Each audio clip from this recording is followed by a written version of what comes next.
আসসালামু আলাইকুম, সবাইকে স্বাগত আরেকটি নতুন এনজিওর নিয়োগ বিজ্ঞপ্তিতে। তো এটা হচ্ছে গিয়া শিপ এনজিওতে ক্রেডিট অফিসার পদে 160 জন নিয়োগ চলতেছে। স্নাতক ডিগ্রি পাস সারা বাংলাদেশ ছেলে মেয়ে সবাই আবেদন করতে পারবেন। আবেদনের শেষ তারিখ 14 অক্টোবর 2024। এরকম নতুন নতুন ভিডিও পেতে আমার চ্যানেলটি সাবস্ক্রাইব করুন। চলুন নিয়োগটা দেখি। তো আমি সব ভিডিওতে সবসময় বলি যে আমি কিন্তু একটা চাকরির খবর প্রকাশ করলে বা ভিডিও বানানোর পর বানানোর আগে আমি কিন্তু ওই প্রতিষ্ঠানের ওয়েবসাইটে আগে দেখি যে ওই বিজ্ঞাপনটা আছে কি না।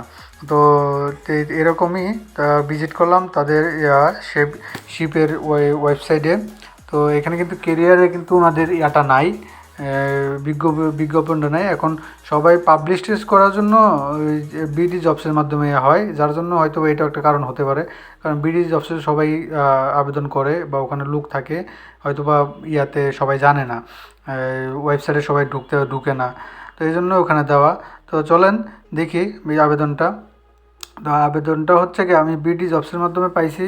তো আপনার এই যে BD jobs social and economic, যেটা শিপ বলা হয় প্রোগ্রাম, হ্যাঁ, ক্রেডিট অফিসার। অ্যাপ্লিকেশন ডেডলাইন হচ্ছে 16 অক্টোবর 2024, দেখতে পাচ্ছেন।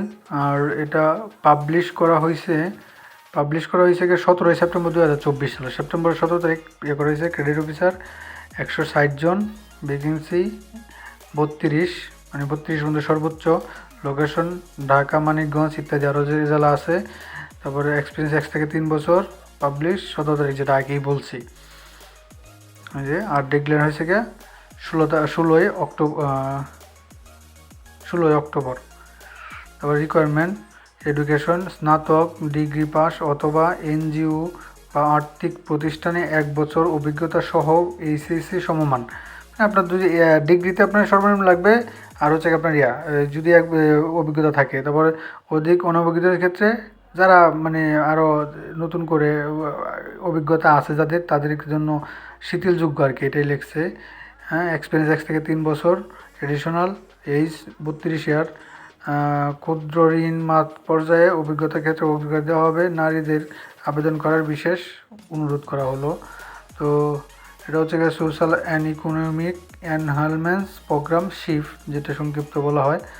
তো তাদেরই আছে সোশ্যাল অ্যান্ড ইকোনমিক বা শিপ মাইক্রো ক্রেডিট রেগুলেটরি অথরিটি। এটা কিন্তু এমআর এর অন্তর্ভুক্ত বেসরকারি সংস্থা নিবন্ধন 85 সাল থেকে শিপ। এটা তাদের যে ডায়লগ সবসময় থাকে সব ইয়েতেই, তো আপনার পড়ে নেবেন।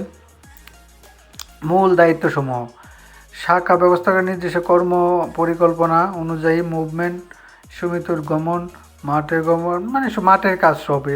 যেহেতু আপনি কাজ করতে পারবেন তাহলে আবেদন করবেন, নয়তো আবেদন করে কী লাভ আছে। এই দেখেন এখানে দিছে আবার তাদের সব তাদের যে চাহিদাগুলো, এই চাহিদাগুলো বুঝে শুনে দেখবেন আপনি পারবেন কি না, তারপর আবেদন করবেন। সবচেয়ে এটাই ভালো হয়। তাদের যে চাহিদা কি থাকে, কি কাজগুলো যে হ্যাঁ আমার দ্বারাতে সম্ভব, তাহলে ওটা করে নেবে, করে আপনি আবেদন করলেন। তো এখানে আবার সদস্যগণ নিজ নিজ জমাকৃত সঞ্চয়ের পরিমাণ জানে কিনা এবং ঋণের কিস্তি সংখ্যা জানে কিনা, ওই সংস্থার ঋণ কার্যক্রমে অন্যান্য নিয়মাবলী কার্যক্রম করা, ঋণ নিয়ে সদস্যদের দেওয়া বয়া ঋণ, এগুলা মানে যারা ঋণ বিশেষ কারণে ঋণের কিস্তিতে অবগত প্রকাশ করা, আদায় না করা পর্যন্ত ঋণের বাড়িতে অবস্থান করা, এটা কিন্তু তারা উল্লেখ করে দিয়েছে।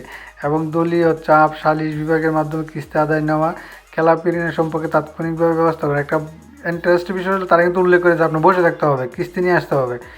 তারপর হচ্ছে সমিতির বসার ব্যবস্থা করা এবং রেজুলেশন খাতায় সদস্যদের স্বাক্ষর করা, সাপ্তাহিক সভা, আদায়কৃত টাকার পরিমাণ, ঋণ প্রস্তাব সংগ্রহ ইত্যাদি ইত্যাদি। সমিতির নির্বাচিত ব্যক্তি এটা সেটা অনেক কিছুই থাকে।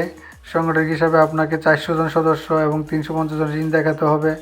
হ্যাঁ, সংগঠন হিসাবে আপনাকে 30 সদস্য বিশিষ্ট 14 থেকে 16টি সীমিত সপ্তাহে কালেকশন তদারকি করতে হবে। তারপরে সংস্থার সকল ম্যানুয়াল, সার্কুলার, চিঠিপত্র ইত্যাদি বিষয় প্রয়োজনীয় বাস্তবায়ন করা, কর্তৃপক্ষের নির্দেশে মিতব্যক চাকরি করা। তারপরে এছাড়া স্লিপের দুর্যোগকালীন সময়, মানে আপনার দুর্যোগকালীন সময় আবেদন করতে হবে, যেমন বন্যার সময় ফেনীতে যেরকম টাকা কিস্তি নিতে গেছে এরকম। তো এটা হচ্ছে 6 মাসিক নৌবিশেষকালে সার্বক্রিয়ার 22,000 টাকা, চাকরি স্থায়ীকরণের পরে 24,900 টাকা, অভিজ্ঞতার ক্ষেত্রে 6 মাসে 24,900 টাকা, 10 টাকা এবং স্থায়ীকরণের পর 26,200 টাকা, বেতনের ক্ষেত্রে 60 টাকা, প্রতি কার্য দিবসে খাদ্য ভাতা পাবেন। চাকরি স্থায়ী করার পর বার্ষিক ইনক্রিমেন্ট, পারফরমেন্স ভিত্তিতে প্রমোশন, প্রভিডেন্ট ফান্ড, গ্র্যাচুইটি, 2 বছরের উৎসব ভাতা, নমন্য ভাতা সব ইত্যাদি ইত্যাদি। ফুল টাইম মানিকগঞ্জ, ঢাকা, মানিকগঞ্জ, মুন্সিগঞ্জ, নারায়ণগঞ্জ, নরসিংদী, মানে ঢাকা বিভাগের মধ্যে আপনারা কাজ করতে হবে, ঢাকার আশেপাশে জেলায়। এখন তাদের রিট ফর বিফোর মানে আবেদন করার আগে 100 টাকার 6টি নন জুডিশিয়াল স্ট্যাম্পে স্বাক্ষর সাপেক্ষে 2 জন জামিনদার নিযুক্ত করবেন।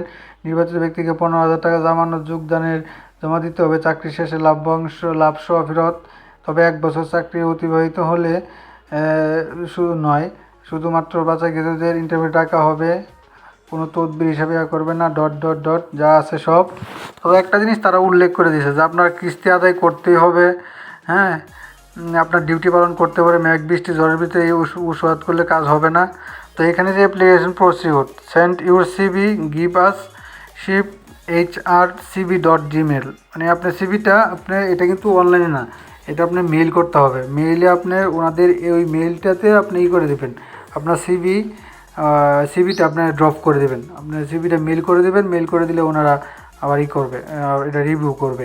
তো এই ছিল বিজ্ঞাপনটা। তো সবাইকে বলি, যদি এরকম আরও ভিডিও পেতে চান, এনজিও, সরকারি বেসরকারি সব, তো আমার চ্যানেলটি ভালো লাগলে সাবস্ক্রাইব করে দেবেন, একটা লাইক কমেন্ট করবেন এবং বেল আইকনটা অন করে দেবেন যেন ভিডিও আপলোড করার সাথে আপনাকে নোটিফিকেশন চলে যায়।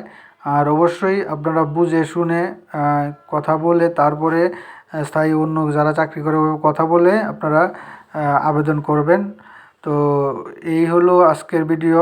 তো সবাই পাশে থাকবেন। আবারও বলি, চ্যানেলটা সাবস্ক্রাইব করে দিন। আরও নতুন নতুন এরকম ভিডিও সবার আগে পেতে আমার চ্যানেলটা সাবস্ক্রাইব করে দিন। তো যত কিছুই বলি আমরা করি না কেন, তো অবশ্যই আমার চাকরি করতে হবে। অথচ আপনার এনজিওর লেভেলটাই হচ্ছে কি আপনার সব মাল্ট লেভেল থেকে সব কিছু করতে হবে। তো এই হলো, আমি এই বলে আমার ভিডিও শেষ করলাম। আসসালামু আলাইকুম। আবারও বলি, আমার চ্যানেলটা সাবস্ক্রাইব করে দিন এরকম ভালো ভিডিও পেতে এবং সবার আগে পেতে। সবাইকে স্বাগতম। আল্লাহ হাফেজ।